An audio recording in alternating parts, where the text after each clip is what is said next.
Hi, everyone. So Coach Brandy here. I've got Laura here getting ready to do her testimonial for SoulFit Nutrition Coaching. She actually coached under me, which it was a pleasure to work with her. We actually did a good 16-week long coaching. So Laura, thank you for joining me today. You came into this really seeking out nutrition from like an educational aspect. You really didn't feel like you knew much about reading nutrition labels and understanding food. What was your past with nutrition? What types of programs have you done before? That's been crazy. You name it, I feel like I've done it. I have done Atkins, I've done the blood type diet. My most recent dalliance was with Weight Watchers. And especially with Weight Watchers, I'd never felt like I understood the food I was eating. Like, why is something 0 points? Sometimes you can tell, but something like an egg was 0 points. And I'm like, I don't understand what's going on with this food. Does that mean I can eat 10 eggs and it counts as 0 points? It just didn't make sense to me.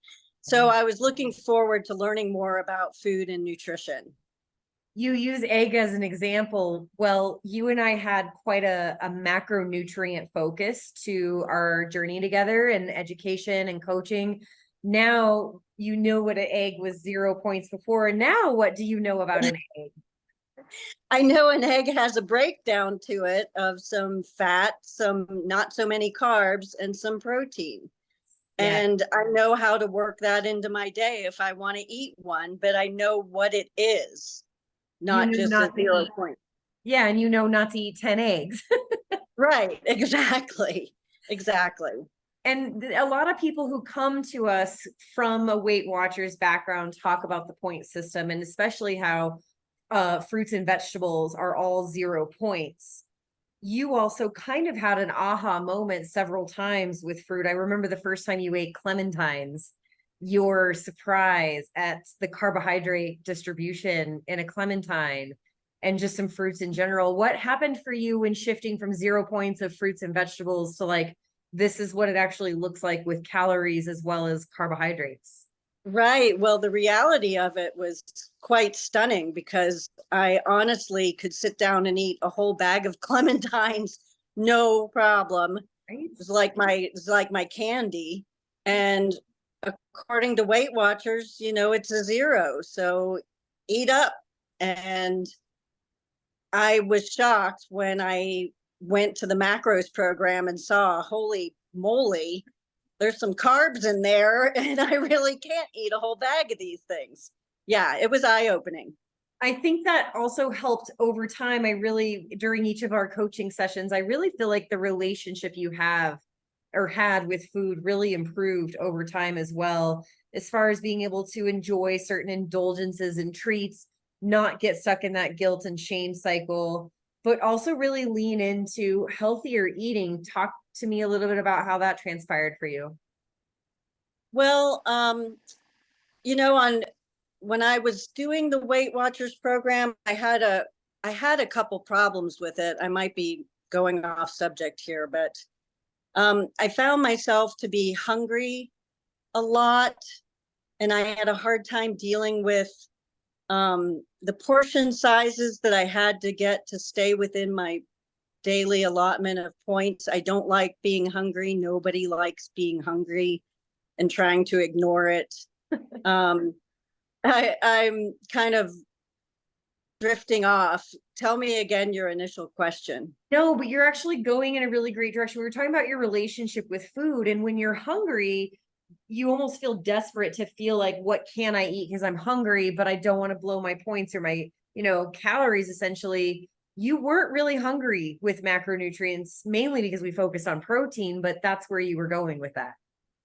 Right. And truthfully, I am not hungry. And I have to clarify because when I went into macros, I had a nighttime snacking problem. Part of it is boredom. Sometimes it would be hungry, but um, going through the macro program and sticking to what I'm relegated to, especially being able to eat so much protein, I found that I was kind of kicking my nighttime snacking habit. It was a really big help. And I think part of it when I was on Weight Watchers was by nighttime, I truly was hungry again. And so the bad snacking would start. And I think I've been able to manage it much better on the macros program. Yeah, and you, speaking of snacking and part of your lifestyle, you work full time, you work really hard, so you really enjoy being able to have your time off. A big part of your social life is camping and being taking your RV, going out to remote places with a group of friends. So naturally there's potato chips and there's, you know, peanuts and trail mixes and brownies and all those things. Like, how did that kind of shift with the previous summers you've had? You mentioned to me about how so much indulgences, you just come back feeling just kind of thick and gross and, you know, dehydrated. This changed for you quite a bit this last season. Tell us a little bit about that. It did. And I don't know why I always had a free for all camping mindset. Like, I'm camping, it's a vacation, and I don't have any boundaries. I can do whatever I want. And then I would regret it every single time. So this summer, for some of the camping trips, you and I were actually working together, which was super helpful. I was tracking through the camping trips. I have to give myself a little pat on the back for that, because trying to keep up with my points when I was doing some snacking and doing some irregular eating was a little bit tricky. But I was, and I'm not going to say I was perfect. I wasn't, but I stayed within the parameters of where I was supposed to be. And if I had a bad day, I just went to my 80-20 mindset and said, this is my 20. You know, I'm a little off track, but I'll get back on track tomorrow. It's going to be fine. And yeah, I was able to get through camping trips with much more success than I ever have before, for sure. As your coach, I saw a massive transformation in your mindset with these camping trips. As far as, like you said, if I'm going to be going this frequently throughout the summer, I can't treat all of them like this, whatever vacation, because that's where I'm at with my body composition. That's why I'm struggling.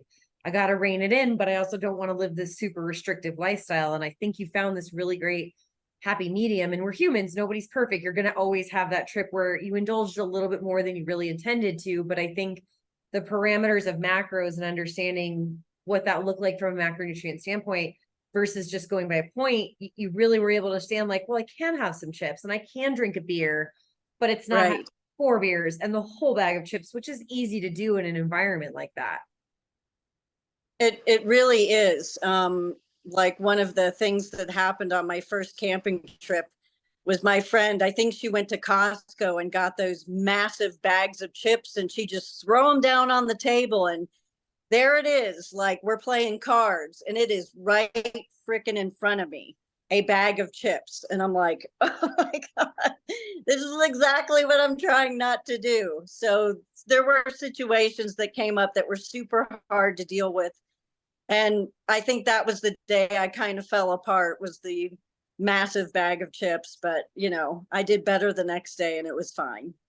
Well, chips happen, right? I swear we need to have a shirt that says like chips happen. But you speaking of your body composition and just some of the successes that you had, you saw a really nice drop in body fat percentage, which is something you also really hadn't focused too much on. You saw Right. almost a 3% drop in body fat, but you also came down, you know, a good 6 pounds on the scale. And so you felt the rewards of your habit shifts, your lifestyle shifts, your mindset shifts. And how do you feel today in your body with all this work that you've put in?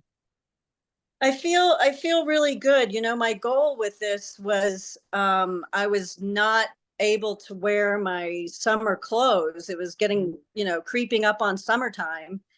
And I tried on some of my clothes and they just weren't fitting right. And I was really afraid I was going to go through another summer where I was going to have to rebuy all my clothes. And that was just so depressing. So, yeah, I had some non-scale victories. I was able to get back into clothes again.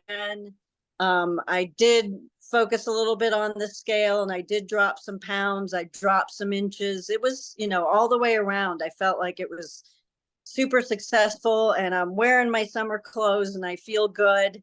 So yeah, yay. I love it. And so to finish up, like a woman who's watching this, who's had her own yo-yo, diet realm with Weight Watchers or whatever else it is, where she thinks she's tried everything and nothing works, but yet she doesn't still understand macronutrients, she doesn't understand calories, she doesn't understand all this, has a relationship to improve with food. What would you say to that person right now who is thinking about getting started, but feels nervous, feels skeptical? What would you share with them? I would say, if you have any inclination to try something different, this is the thing to try. It makes sense. It makes so much sense. Like, I go to the grocery store now and I'm looking at labels and I'm thinking of, menus in my head while I'm at the grocery store. It really helped me understand food and how I'm going to combine the foods during the course of my day to make the day complete, but still within the limits. It makes everything make sense. I would say if you have any inclination to try something, do it. Just do it. And I was worried about the money a little bit, but I had to think of it. It's not monthly, the money. It's over the course of my lifetime. I paid for 3 months for a lifetime's worth of knowledge, and I think it did me a world of good. The best investments you can make when it comes to your health and educating yourself about health versus being just told what to do or trying to figure out on your own and wasting so much time and the ability to actually make changes. So I love that you dove headfirst into the investment of your time, of your money, of your energy, your habit choices. Like you really did an amazing job. Anything else that you want to share with us before we head out? I think I'm good. I think we've talked about it all. Thank you Well, for having me. of course. Thank you. I'm so proud of you. I continue to be proud of you. Your journey here at Feed Your Soul has been incredible to watch, and being able to coach you through nutrition was an absolute pleasure of mine. You were so authentic and so pleasant and so positive to work with. Yay. Thank you very much. Thanks, Laura.